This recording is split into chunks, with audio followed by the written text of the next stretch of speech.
The interior of a cozy, old-timey room can be seen. Suddenly, someone drops from the roof and runs toward a wall with a 10-number puzzle, requiring a 4-digit code to get through. One of the walls starts moving in toward him and he panics as he looks for clues. He thinks he's found it in a book, but then he falls on the ground.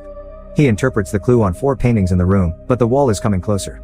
The code he enters doesn't work, so he starts panicking even more, screaming that there's no way out. His leg gets crushed by the wall. 3 days earlier, Zoe can be seen walking to school.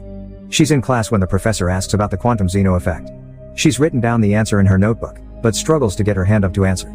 The bell rings and the professor dismisses the class, but calls Zoe over to talk to her. He tells her that her paper was great and he tries to help her get out of her shell by asking her to do one thing that scares her over the break.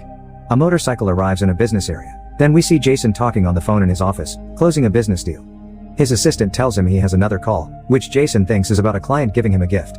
He's right and feels great about it. Ben is labeling groceries in the back of a store when his boss comes in. He asks him for a new job position, but he doesn't want to give it to him. His boss tells him to stop drinking if he wants to move forward. Back at Jason's office, a gift arrives for him in the form of a black box that looks like it can't be easily opened. Jason thinks his client sent it to him. Zoe goes back to her room and talks to her roommate, who isn't impressed by her nerdy rant, and leaves. She's anxious and trying to calm herself when it looks like her mirror is shaking.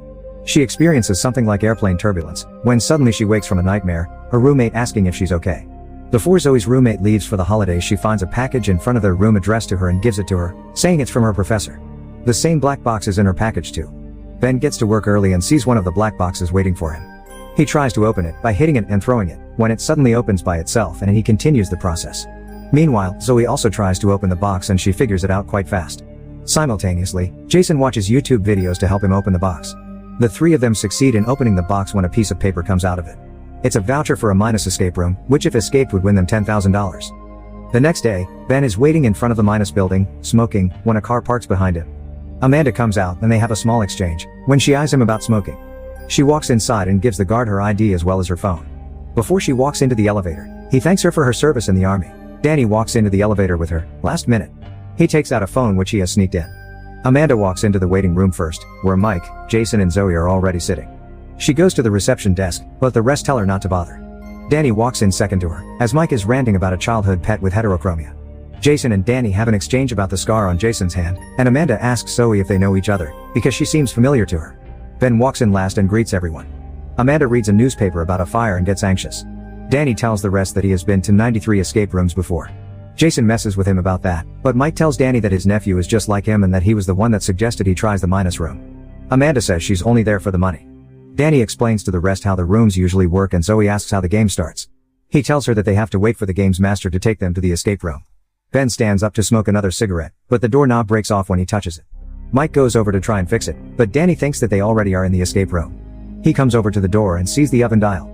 He says that it's probably a combination lock, so he tells everyone to look for clues.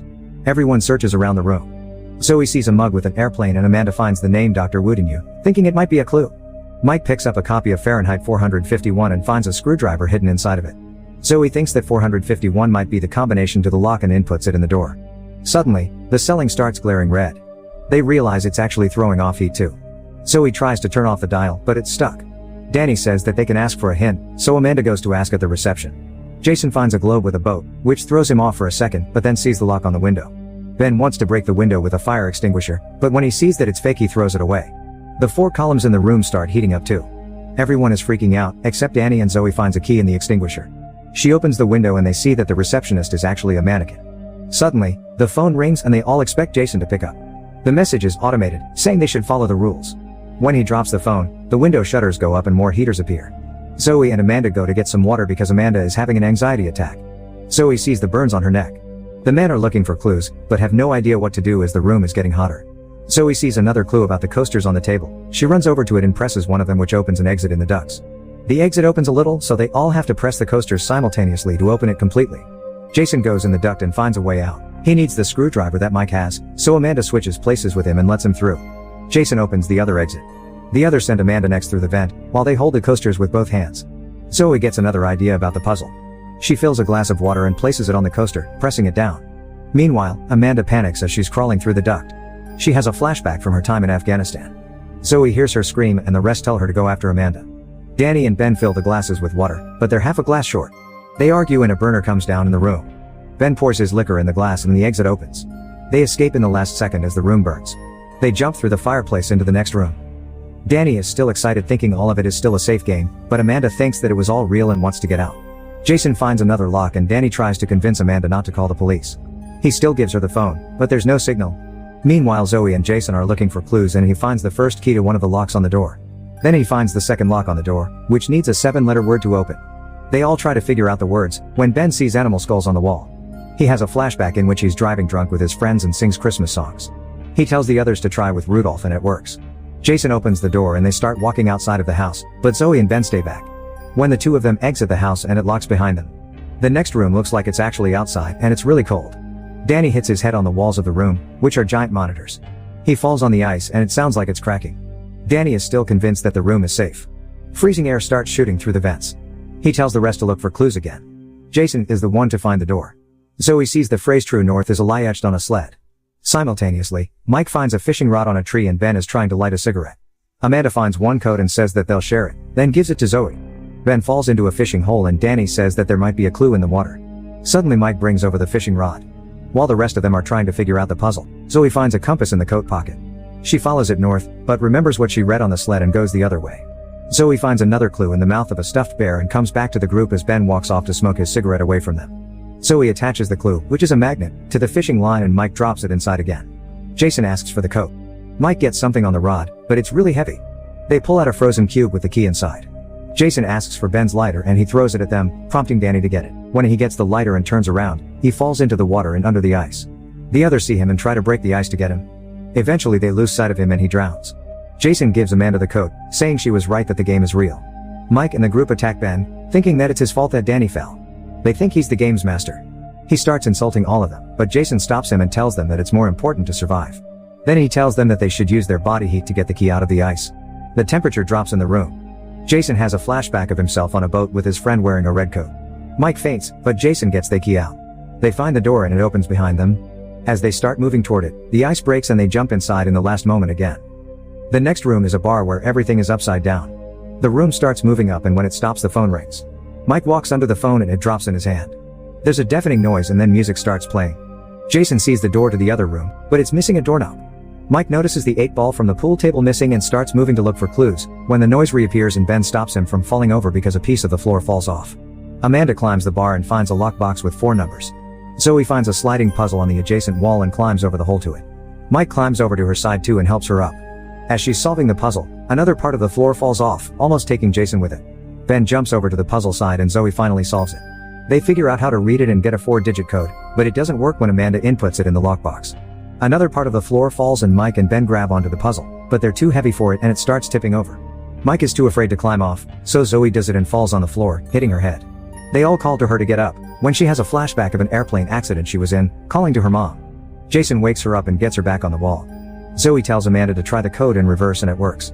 She finds the doorknob inside the lockbox. Another part of the floor falls off. Amanda jumps over to the pool table trying to get to the other side, but drops the knob on the last part of the floor. As she drops down as well, the noise starts again so she throws the knob to Jason and grabs onto the phone, swinging over the hole. She slips and falls. Jason opens the door and Mike follows him. Ben gets Zoe to go into the other room and stays with her to calm her. The next room looks like a hospital. They all begin looking through it when they realize all of the hospital beds look familiar. Those are their beds when they were in the hospital. Zoe checks one of the other beds and sees that it's Amanda's. She was the sole survivor in an explosion. Zoe tells her own story as well. She was the sole survivor of a plane crash. Jason was the sole survivor of a boating accident. His story is that his friend lost his mind because of hypothermia and swam off. Ben shares that he as well was the only survivor in a car crash and Mike the only survivor in a mining accident. He has a flashback of the mine, as he tells them that his brother died in that accident. They start connecting all of their accidents to everything that was in the rooms. Zoe finds Danny's documents. He was a sole survivor in an accident as well. She thinks that the game is one of survival, to see who is the luckiest of the lucky. The TV starts playing and it shows a countdown to get out of the room. The 3 men start looking for ways to get out of the room. They find X-rays as clues, which Ben figures out are actually sign language and they mean EKG. Zoe starts smashing the cameras, thinking that if they keep watching them, the group won't be able to win. Jason finds the poison that will be released in the room when the countdown stops, then finds the EKG machine, saying that the right heartbeat will open the doors. First he tries with Ben's heart rate, but when it doesn't work, he convinces Mike to try it as well. His heart rate is high, but not high enough. Jason wants to shock him to get his heart rate higher and manages to convince him to do that too. He gets his rate up, but ends up killing him. Ben is trying to revive Mike, as the poison starts filling the room and Zoe is still breaking the cameras. Jason attaches the EKG to himself and gets his rate low enough. The door opens. Jason goes out, but Zoe doesn't want to go. Ben follows Jason out through the vents and the door closes. Zoe is suffocating and crawling toward an oxygen mask. Jason and Ben make it to the other room and they start arguing. Ben accuses him that he not only killed Mike, but his friend on the boat as well. Jason tells him that surviving is a choice and continues to look for clues, finding a hatch. They both grab on the hatch and open it. Suddenly, they start hallucinating. There was poison on the handle and the puzzle on the hatch tells them to find an antidote.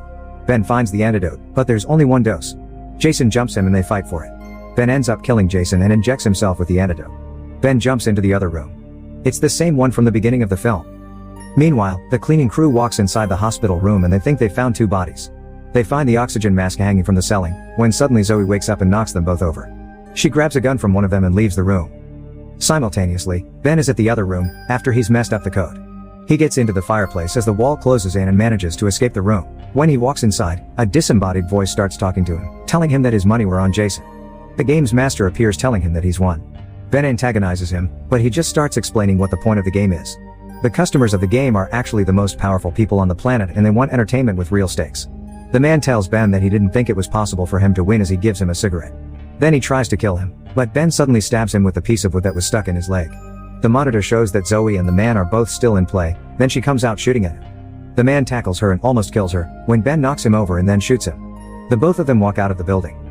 One day later, Ben is in the hospital and is in a stable state. Zoe is seen sitting by his side. A detective comes in the room and asks her to come with him. He takes her to the Midas building, which is surrounded by officers. When they walk inside, nothing of the rooms remain. The detective doesn't believe what she's telling him about the escape rooms, because they haven't found any evidence. She sees the words "no way out" and realizes that it's an anagram for Dr. Woodenyu. But the detective doesn't care and tells her they need to leave. 6 months later, Ben and Zoe are having coffee.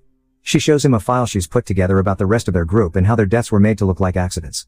He tells her that she needs to let it go, but she continues explaining what she has found out about the game. Zoe had deciphered the logo and found out that it was the coordinates to a building in Manhattan. She's even bought the 2 of them plane tickets to get there. Ben doesn't like her plan, but ultimately agrees to go with her. A plane whooshes through the air with one engine on fire. A stewardess is looking for a clue and finds it in a bag. The tool doesn't open the cockpit door, but opens to another riddle.